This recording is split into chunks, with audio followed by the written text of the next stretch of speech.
सर्वसामान्यांचं घराचं स्वप्न लवकरच पूर्ण होणार आहे। परवडणारी 10 लाख घरं बांधली जाणार असं मुख्यमंत्री म्हणाले। अर्थसंकल्पात स्वस्त घरांसाठी निधीची तरतूदही करण्यात आलेली आहे।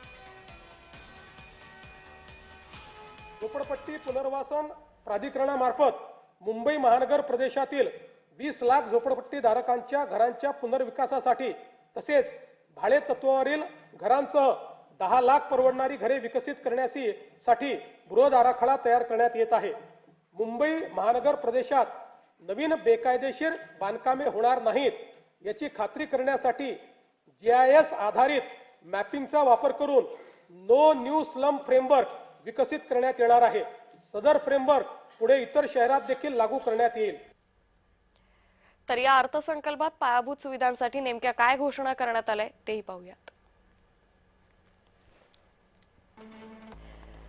1000 पेक्षा जास्त लोकसंख्या असलेल्या गावांना कॉन्क्रीट रस्त्याने जोडणार। गडचिरोलीमध्ये ग्रीनफील्ड विमानतळासाठी भूसंपादन प्रक्रिया सुरू। कल्याण ते लातूर ग्रीनफील्ड महामार्ग प्रकल्पाला मंजुरी। लातूर बारामतीत रात्रीच्या विमान उड्डाणासाठीची यंत्रणा कार्यरत करणार। छत्रपती संभाजी महाराज पुरंदर विमानतळासाठी भूसंपादन प्रक्रिया।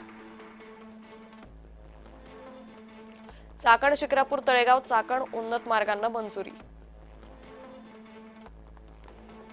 मुंबईतील रेडिओ क्लब नवी जेट्टी प्रकल्प डिसेंबर 2027 पर्यंत पूर्ण करणार। वाढवण जवळच्या 44 गावांमधील तरुणांना रोजगारासाठी प्रशिक्षण योजना। वाढवण जवळ जहाज बांधणी केंद्र उभारण्यासाठी निधीची तरतूद।